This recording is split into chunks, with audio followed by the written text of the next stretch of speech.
time, 11 minutes, opinion until the final night of the Republican National Convention. It could be said that Trump just might have pulled a rabbit out of his hat. For those who did not know better, this could have seemed like a new man ushering in a new day. But then, being Trump, he had to trash everything he had just accomplished.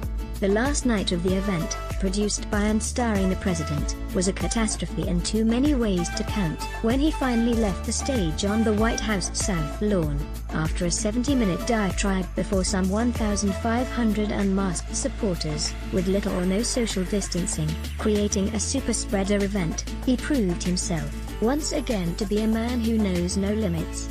For 3 nights the convention had done an effective job of presenting Trump. 2, an unrecognizable version of the man we have come to know.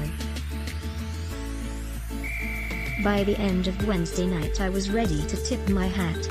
Not to Donald Trump the person, certainly not the person, but to Donald J. Trump the showman and salesman.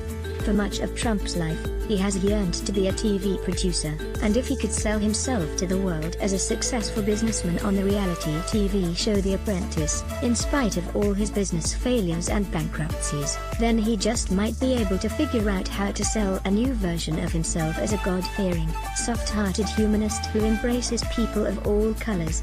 No one knows better than our president that he desperately needed to correct the soiled image of himself that has seen him down in the polls, to wit, as a skirt-chasing misogynist, an unfeeling and uncaring narcissist, a lifelong racist and bigot, a world-class hater, an ineffective leader. So over the course of the convention he would have to soften and brighten that image beyond recognition. Over the first 3 days, in tape testimonial after testimonial, you saw Trump. 2 slowly materialize, a deeply caring friend always ready to offer support and succor to those in need, a loving, involved father who drops everything in the middle of the night to take a call from the kids, a lifelong booster of women's rights who thinks the 19th Amendment just may be the finest of all the amendments. After the second, a man so committed to racial parity and justice that he has done as much or more than any other president to advance the cause of Black Americans. By the end of the first 3 days you could be forgiven for believing that Trump puts his concern for his black countrymen over his compassion for his white golf club buddies and fellow billionaires. The very thought that Trump runs the government pretty much by himself is both frightening and mystifying. How could the man possibly do it? Does he not spend every morning working on his tan, his hair, and his Twitter feed? Boy, it was slick. It called to mind the Nazi propaganda documentaries of Leni Riefenstahl from the mid-1930s, Triumph of the Will and Olympia, that did so much to sell good Germans on the charms of Adolf Hitler. Those were perhaps the best propaganda films ever made. The pre-taped testimonials of the Trump convention did not come close to Riefenstahl's standards, but not for want of trying. There were flags in every direction you looked, too many references to God to count, and frequent shots of Abe Lincoln's log cabin in the background. And then of course there were the ever-present symbols of presidential power, Donald Trump bestowing a pardon on a reformed black criminal, Donald Trump naturalizing 5 deserving immigrants as U.S. citizens, Donald Trump welcoming home hostages released on his watch, Donald Trump thanking first responders on the nation's behalf, no doubt aware that many people now believe that he is all but incapable of empathy. Trump worked hard in these quotidian White House meet and greets to make sure he is seen on camera craning his head around, nodding and interjecting, trying desperately to look and sound interested. To a postal worker, he said, "Good. And we are taking good care of our postal workers." To a man who says he is a trucker, "Good. Oh wow. That's fantastic. I love the truckers. You know they are on my side." I think all of them, pretty much all of them. Throughout his life and his presidency, Trump has leaned on identity politics to curry favor with his so-called base. Long before he threw his hat into the ring, he boosted his image among the nation's racists with his phony birther campaign against Barack Obama. He kicked off his presidential campaign by calling Mexicans rapists, and, once president, he instituted his famous Muslim ban and smeared the entire African continent by speaking of those shithole countries. That clearly needed to be addressed. Clean up, in aisle 7, please. So he summoned Ben Carson, the only black member of his cabinet, to assure us with a straight face that Trump does not deal in identity politics. Believe him or your lying eyes. Ivanka Trump speaks at the 2020 Republican National Convention. Photo credit, C-SPAN, YouTube. It was the all-Trump show, starring 4 Trump children, one of whom actually had the gall to call out nepotism in Biden's family. In one testimonial after another, you were left with the impression that Donald Trump pretty much runs the government by himself. When he ran in 2016, he would say, "I alone can fix it," and he repeated that claim on the first day of the convention. Football great Herschel Walker said of Trump in a testimonial, "He leaves nothing on the field. He has accomplished so much almost all by himself." Trump is apparently not only all-powerful but also ubiquitous. One video tribute was offered up by Kim Reynolds, the governor of Iowa, whose state just weeks before had suffered a massive derecho, the worst storm in our state's history, which wiped out millions of acres of crops and left thousands without power. When the winds had finished raging and the cleanup had only begun, Reynolds reported, "He showed up. You might not know, because the national media didn't report it." Wait, what is she saying? Trump showed up in Iowa and the press missed it altogether? Wouldn't we have seen photos of Trump throwing out paper towels from a presidential helicopter? Just to fact-check that one statement, the entire convention was a fact-checker's wet dream. It turned out that Trump had only teased that he might make a surprise visit, but, as White House Chief of Staff Mark Meadows explained, logistically, we could not make it work at the last minute. The very thought that Trump runs the government pretty much by himself is both frightening and mystifying.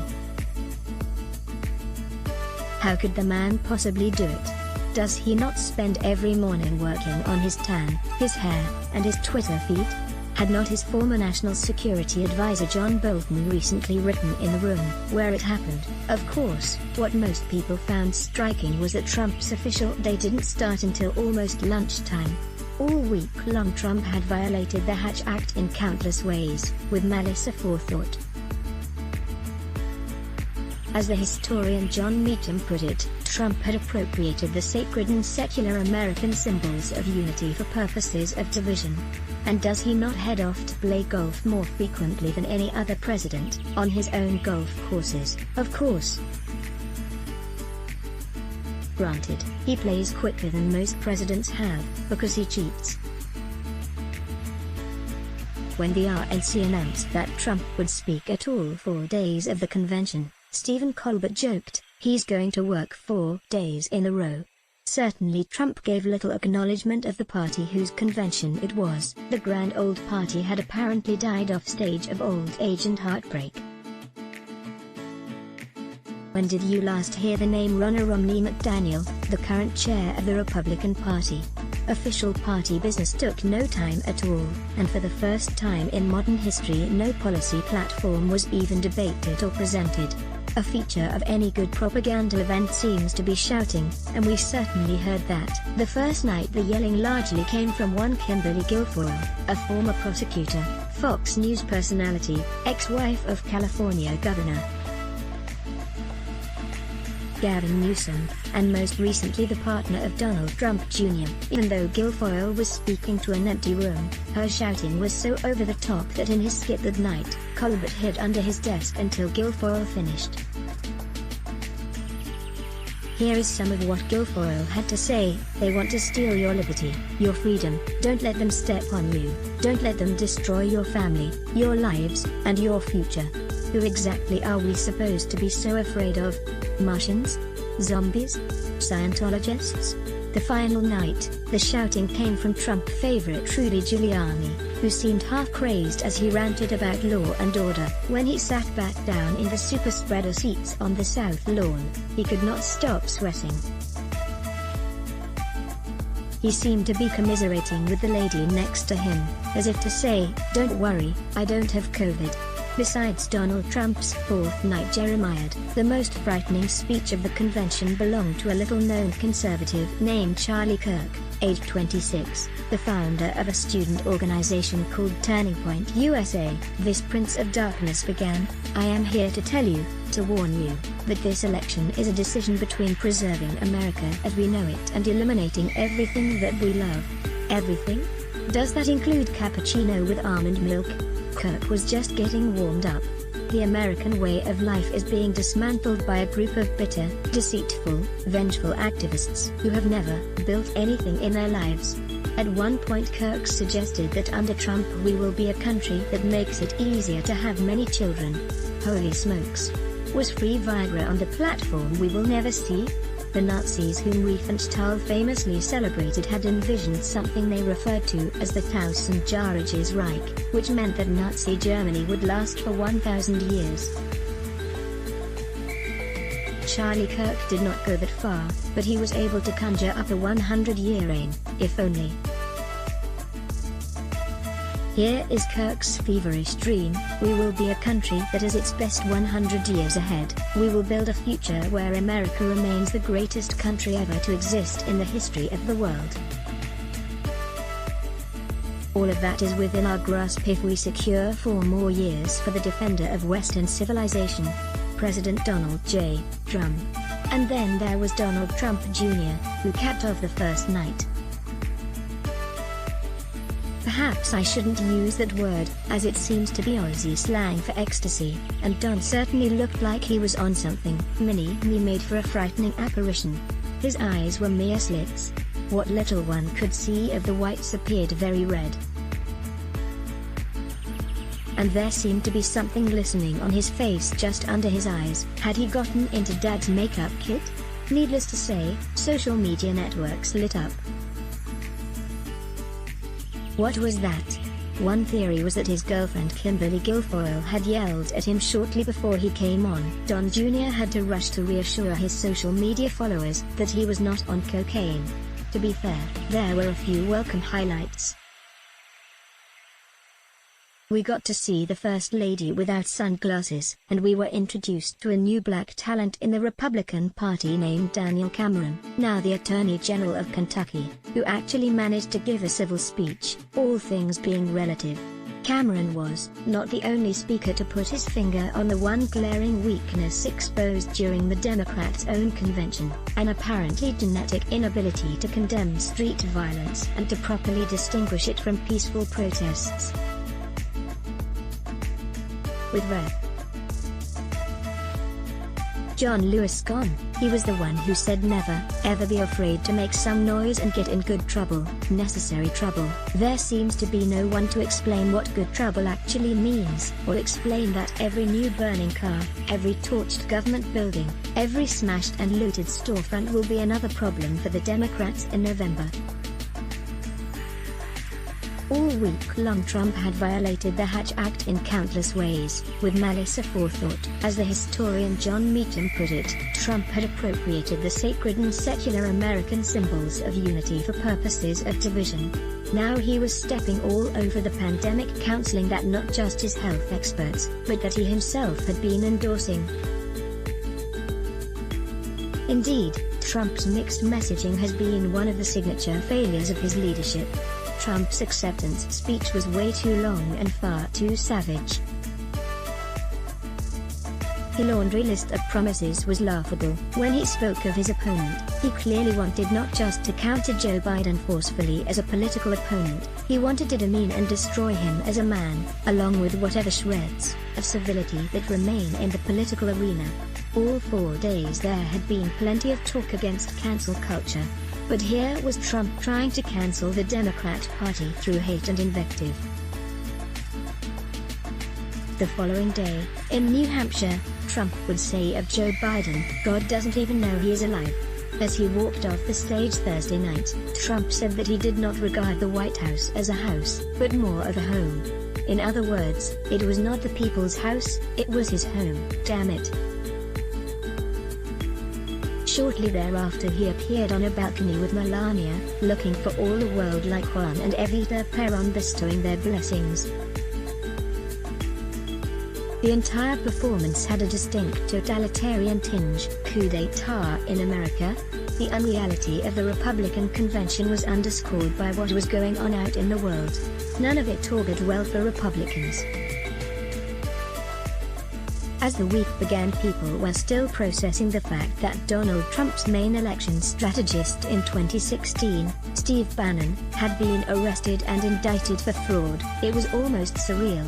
Bannon had been arrested for a crowdsourcing scam supposedly raising money for Donald Trump's beloved wall. The fictional wall that helped Trump get elected, the one Mexico was going to pay for $25 million. The swindlers managed to build all 300 feet while allegedly pocketing at least $1 million for themselves. While fires raged in California and hurricanes slammed into the Gulf Coast, not a single thought was given to future catastrophic events. There was not a word about the environment. Trump has eliminated too many protections to count, nor what to do about the very real threat of climate change. The science-denying Republican Party pilloried the Democratic Party's Green New Deal like a piñata. Astonishing news also broke this last week that finally explained why evangelicals went for Donald Trump in 2016, in spite of his 3 marriages, his apparent amorality, and his lifelong habit of public skirt chasing. It turns out that Trump's former fixer, Michael Cohen, not only bought off the silence of porn star Stormy Daniels shortly before the election, a favor for the boss for which he was sent to prison, but also blackmailed Jerry Falwell Jr. into an early and unexpected endorsement. It seems Cohen got a hold of photos showing Falwell, his wife, and a pool boy in compromising situations. Falwell's endorsement was the first olive out of the bottle. All other evangelicals fell quickly into line behind, grabbed them by the pussy drum.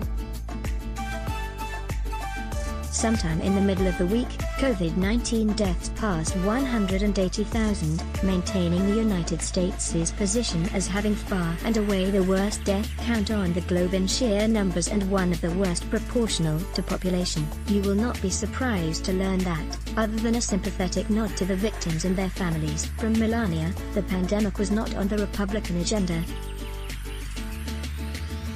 The worst pandemic in 100 years, nada. Also during the week, yet another black man was shot by police for no apparent good reason. Jacob Blake of Kenosha, Wisconsin, was shot in the back 7 times at point-blank range, a tragedy recorded in a gruesome video. Blake is still alive but severely wounded and possibly paralyzed for life. During the riots that ensued, white vigilantes from out of town came brandishing automatic rifles. 2 people were shot dead, and 1 was wounded. One of the vigilantes, a 17-year-old Trump supporter from Illinois, has been arrested so far. Oddly, that very teenager can be seen striding down the streets of Kenosha waving his gun in front of scores of police, who did nothing to stop him. The ostensible reason for shooting Blake 7 times in the back had been that he might have been reaching for the knife that he reportedly kept in his car. Reaching for a knife versus brandishing a long gun? The shooting of Jacob Blake and the refusal to confront white vigilantes proved to be the last straw for many black players in the NBA. First the Milwaukee Bucks, and then the entire league, decided to boycott Wednesday's playoff games, and Thursday's as well. In an emotional interview, Doc Rivers, the beloved black coach of the Los Angeles Clippers, lamented, "It's amazing why we keep loving this country, and this country does not love us back." Oh, and did I mention that the Attorney General of New York issued Eric Trump a subpoena to testify in the office's inquiry into whether President Trump and the Trump Organization committed fraud by overstating assets to get loans and tax benefits, the very acts Trump lawyer Michael Cohen had confessed to before Congress. Eric refused the subpoena, but you can't do that forever. None of this reality seemed to rain on Trump's parade. The propaganda continued relentlessly, one big lie followed by another, until fact-checkers, and truth itself, were left in the dust. Donald Trump's 5-year-long campaign to divide the nation has been so successful that one wonders how anyone at this point can bring the country back together. Person, woman, man, TV, apocalypse. The cartoon above was created by Don Quixote for WhoWhatWhy. From these images, Donald Trump caricature, Don Quixote, Flickr, CC by SA 2.0, Kimberly Guilfoyle caricature, Don Quixote, Flickr, CC by SA 2.0, Donald Trump Jr. caricature, Don Quixote, Flickr, CC by SA 2.0, Kimberly Guilfoyle body, C-SPAN, YouTube, Don Jr. Body, C-SPAN, YouTube, Seal, US Government, Wikimedia, and background, C-SPAN, YouTube, related front page panorama photo credit, adapted by WhoWhatWhy from the White House, Flickr. Our comment policy: keep it civilized, keep it relevant, keep it clear, keep it short. Please do not post links or promotional material. We reserve the right to edit and to delete comments where necessary. Related, let's block ads. Why? Show your love for him. Click the link in description. Thanks for watching.